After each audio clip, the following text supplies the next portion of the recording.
Hey everybody, Josh Sigurdson of World Alternative Media here, and there's a lot of news, regarding the future of humanity as we know it, coming out of NASA as of recently, though it doesn't hit most mainstream media outlets because it takes nerds like myself to go and look for it. But I find this very interesting because there is this weird thing that humanity seems to have about just trying to avoid thinking about the inevitable fate of the planet that we live on, most notably that which we cannot control necessarily, and that being asteroids or meteors or comets. Now, I want to go into the story that is out of express.co.uk that says, asteroid warning, NASA tracks a 2,000-foot monster rock on Earth approach day after Christmas. So there is news that this asteroid or meteor could just narrowly miss Earth on the day after Christmas. Now,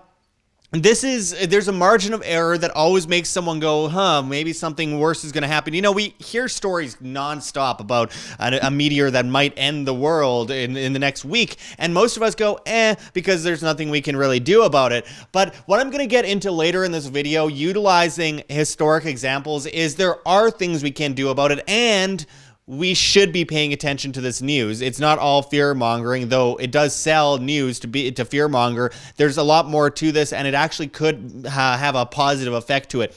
But anyway, getting into this further, as this article says, an asteroid measuring more than 2,000 feet, 620 meters across, will come astronomically close to Earth just one day after Christmas, NASA's asteroid trackers have revealed. And as it continues, the colossal asteroid threatens to spoil Christmas festivities by making an Earth-close approach next month, according to NASA's asteroid trackers. The asteroid, dubbed CH-59, is hurtling towards Earth at speeds of nearly 27,450 miles per hour. At such a breakneck pace, the asteroid will close in on Earth on the morning of December 26. Asteroid CH-59 is comparable in size to China's Canton Tower and the Sears Tower in Chicago, United States. Any object this large could potentially level an entire continent if it struck the planet unannounced. The force of impact would kill millions and wreak chaos and destruction on an unprecedented scale. Based on a 2018 White House report on asteroid threats, any space rock measuring between 1,312.34 feet, 400 meters, and 5,249.344 feet, 1.6 kilometers across, is a continental threat. And you could see the image or the scale in comparison with the planets and the sun here. Now, carrying on, it says, because of this potential danger and the asteroid's close approach to our planet, NASA has characterized it as both a potentially hazardous asteroid and near-Earth object. The asteroid report reads, near-Earth objects are asteroids and comets that come close to or pass across Earth's orbit around the sun. They range in size from small meteoroids only a few meters across to much larger bodies several kilometers wide. When neo-orbits bring them into Earth's atmosphere, smaller objects harmlessly fragment and disintegrate, while larger objects can cause local damage or even global devastation. The report added, objects close to and larger than 1 kilometer can cause damage on a global scale. Objects this big can trigger devastating tsunamis, earthquakes, and secondary effects that would extend far beyond the impact area.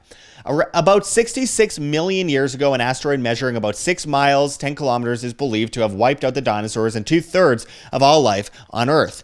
Thankfully, asteroid CH-59 is not quite big enough to end all life on Earth. NASA's asteroid trackers at the Center for Near-Earth Object Studies estimate the rock measures in the range of 918 feet to 2,034 feet across. Now, I want to get into this a bit more. There's a lot more I want to go into, a lot more articles, etc. But I want to point out that not only would this disrupt an entire continent, possibly the whole Earth, and it could cause a nuclear winter for some parts of the Earth for a year or so, depending on the size and scope of the asteroid or meteor that we see touch down, but also people over the last century especially have become more and more dependent, not just on technology, but mommy and daddy government and other entities to save them from themselves, because people have been taught or bred or indoctrinated and propagated to be more dependent rather than independent. And we saw in the past how that worked out for past civilizations that were wiped out, and the surviving people having to go among the hunter-gatherer people, because those are the people that were independent, were able to survive and get past all this stuff. No matter how confident you are with all your technology, those so-called savages in the jungles are much smarter when it comes to survival, which is one of the most basic and obvious functions of humanity in this great consciousness that we see worldwide. Now, I want to get into this further. I see these articles come up all the time that they just annoy me, because they are incorrect largely, or assumptive at the very least. Like this article out of Express that says, NASA asteroid warning, nothing can be done to stop major asteroid destroying Earth. And another article here that says, apocalypse warning, comet bigger than dinosaur killer could destroy Earth by 2030. Now, this is very much a reality. That's something that could very well happen. I mean, we are overdue at this point. We go through the torrid meteor stream twice a year. We're constantly dodging bullets. Now, obviously, there's large spaces in between each asteroid, and we are getting bombarded by asteroids, just an insane amount of them every day.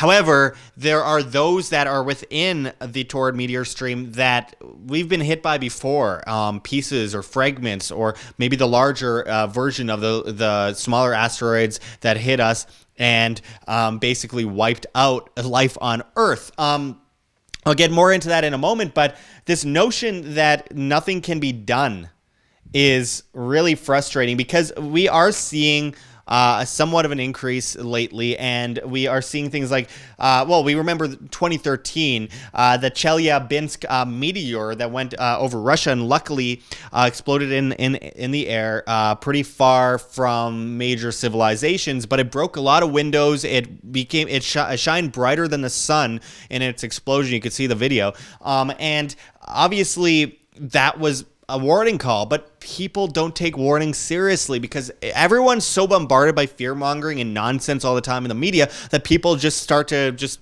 ignore the obvious, ignore the largest vulnerability to this planet. Not us.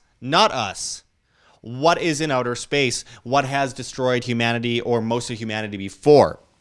I have to note that the Tunguska event back in 1908 in Siberia,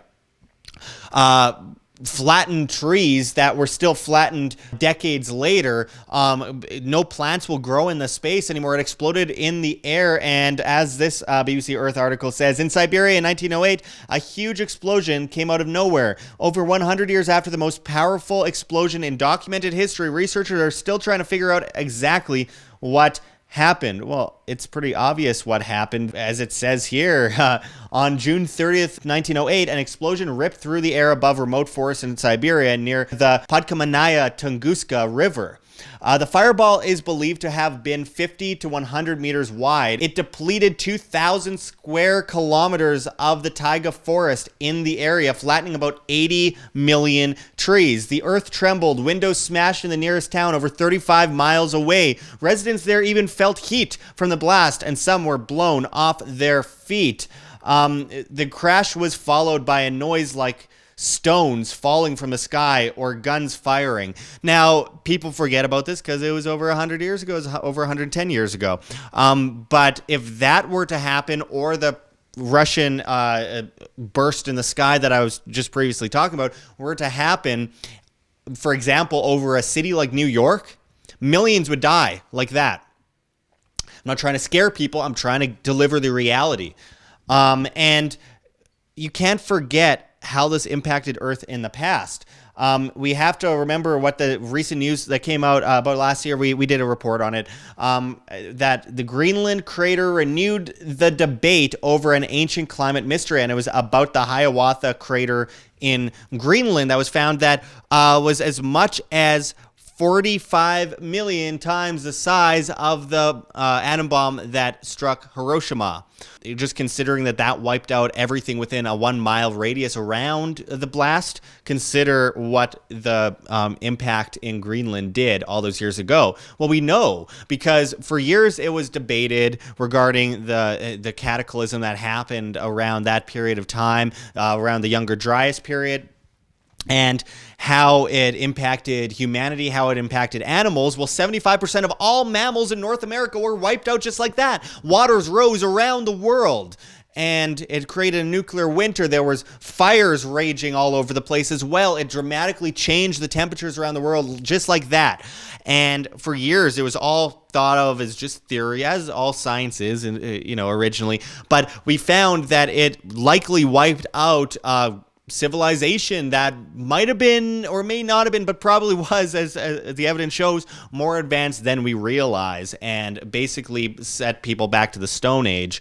You see right around the time, the same time frame, Göbekli Tepe in Turkey, which I just went to, and I will be getting a video up on soon. Göbekli Tepe was built, and Karahan Tepe, which I did a report on as well, on the ground documentary. If you haven't seen that, make sure to check it out in our Ancient Civilizations playlist here on YouTube. But this had such an insane impact that a lot of people believe, since all religions and all cultures around the world seem to talk about the same great flood that happened, whether it's Noah's Ark, Epics of Gilgamesh, there's Atlantis and Edfu building texts out of Egypt. There are so many different flood stories from Quetzalcoatl and Viracocha and, the Mayans, Olmecs, Aztecs, Incas, all of these guys, the Hopi Indians. People in India, for example, spoke of this great flood as well. Vishnu turning into the body of a fish and then saving people from this cataclysm. All these kinds of things. Every ancient civilization spoke of this great flood in an earlier epoch. And then people rising out of the primordial waters and repopulating the earth, whether it be in Turkey, whether it be in Egypt, on the Nile, etc. So it's time to start reanalyzing this and realize that very likely something massive happened that wiped out human history and wiped out civilization and set people back thousands and thousands of years. And there's evidence that humanity is quite cyclical, and we've gone through this several times, whether it be by water, fire, asteroids, whatever it might be. Now, I do want to note that, we hear all this stuff about how we can't do anything about it. And interestingly, we're able to allegedly, according to NASA, if you believe NASA or not, whatever, sending, what I think they would equate to something that looked like a washing machine in a giant blow-up bubble thing into space to land on a comet, to mine the comet. I mean, if they can do that, they can do other things to try and set these things off course. Graham Hancock has gone into it many times. Like this article that says, from The Conversation says, mining asteroids can unlock untold wealth. Here's how to get started. And they're talking about gold on these asteroids and mining it. And people, governments, I should say, though people too, but governments tend to look for ways to gain more power. It's their job. They want to make people more dependent, which affects us dramatically in the case of an asteroid meteor explosion or a comet burst. But they look for new ways to make people more dependent on them and gain more power, whether that be by using their fist or if it's by using money. Now, imagine the wealth that can be accumulated by finding a bunch of gold on asteroids. Now, the gold value would go down because scarcity would go down, but at the same time, the amount of it would go up, and we see vast riches flood the earth, and maybe they would stifle it like the diamond market, not showing the true number or scarcity, and manipulate the price as governments and banks do best. So I mean, this is important, because if you can go to these places and put, mining equipment on these asteroids and on these, comets and mine them, then certainly you can blow them out of the way. Now, obviously, you don't want to just explode them. They could rain down on, like hell on Earth, but you could probably sway them away from impacting Earth, at least if you are able to study them at a greater scale. And what I found was crazy recently, and I've been listening to Graham Hancock and this stuff as well, is that the government doesn't actually focus that much on incoming asteroids. They see some here and there. They're like, oh, there's a meteor. But for the most part, they're far more interested, and this is where the power comes in again and the money comes in. They're far more interested in developing the greatest ways to murder other people. Governments around the world are spending all this money and power and stuff developing ways to make people more dependent and killing, and how to kill more people, how to destroy humanity rather than save it, which shows where they stand. I mean, as organized crime rackets being governments. And I think that is a really important takeaway here, is that we could survive these impacts. We could learn from what we didn't learn in the past. The Bible, Sumerian texts, etc. They all talk about, past humanity and how they got wiped out by the gods via Cataclysm, etc.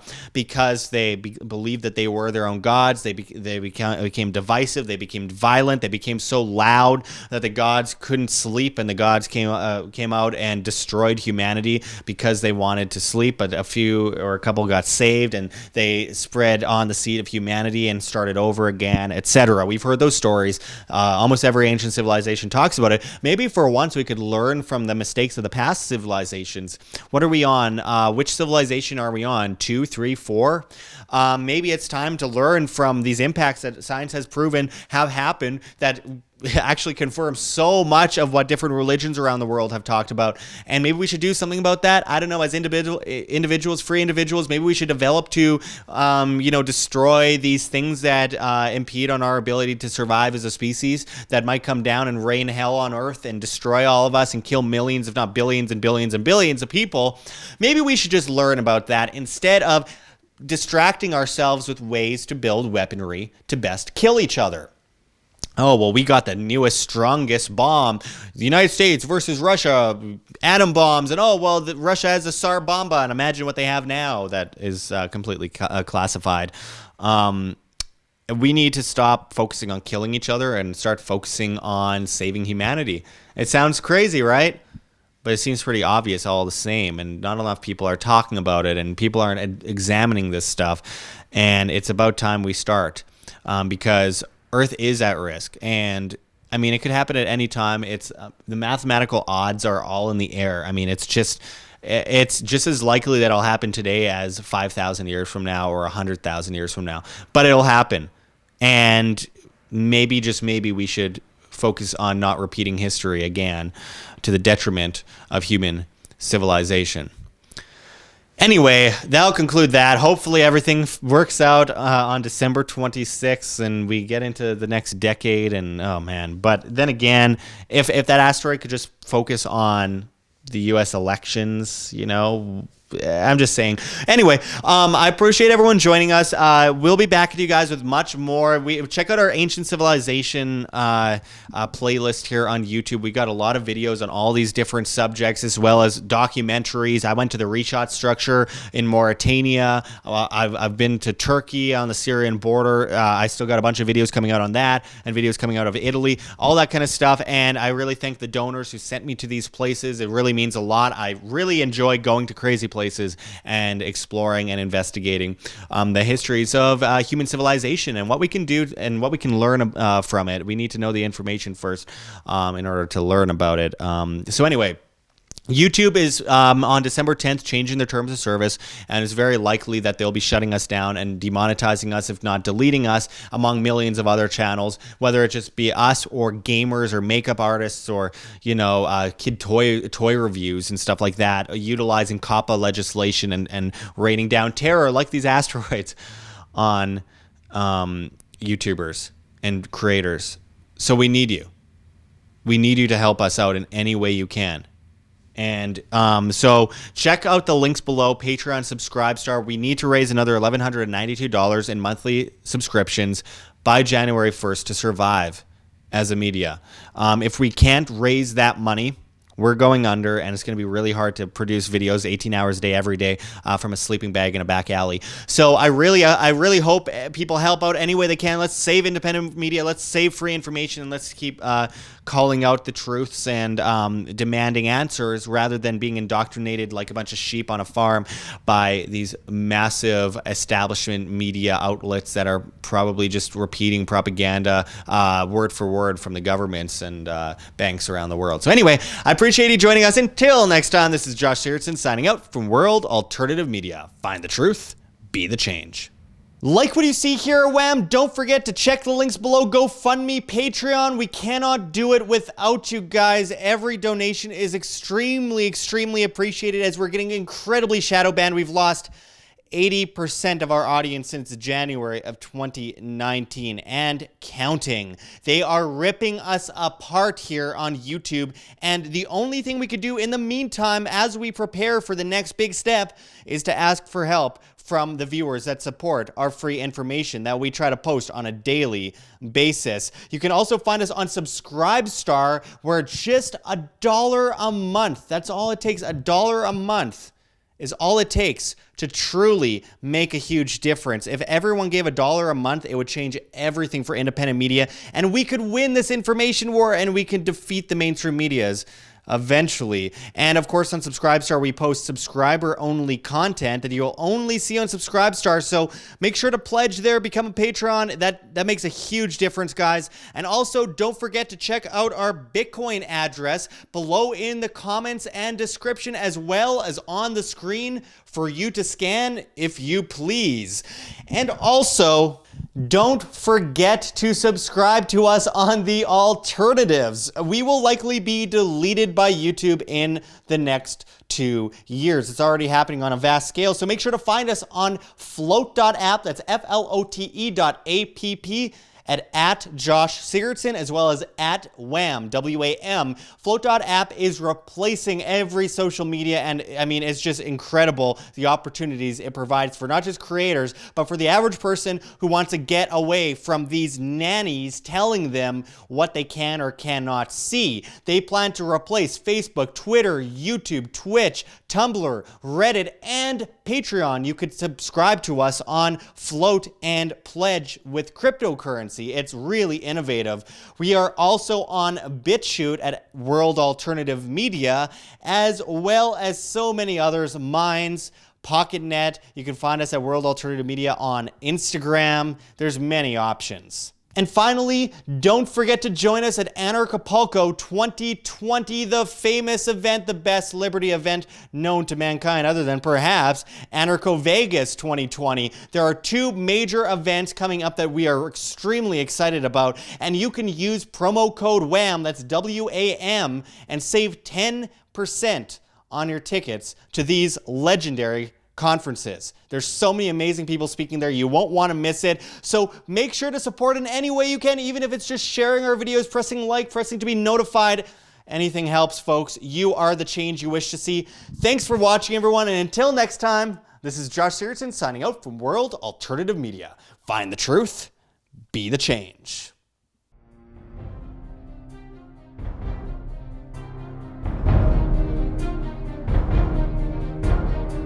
I'm sure you have already changed people's minds in your young age because you're involved, and I like that.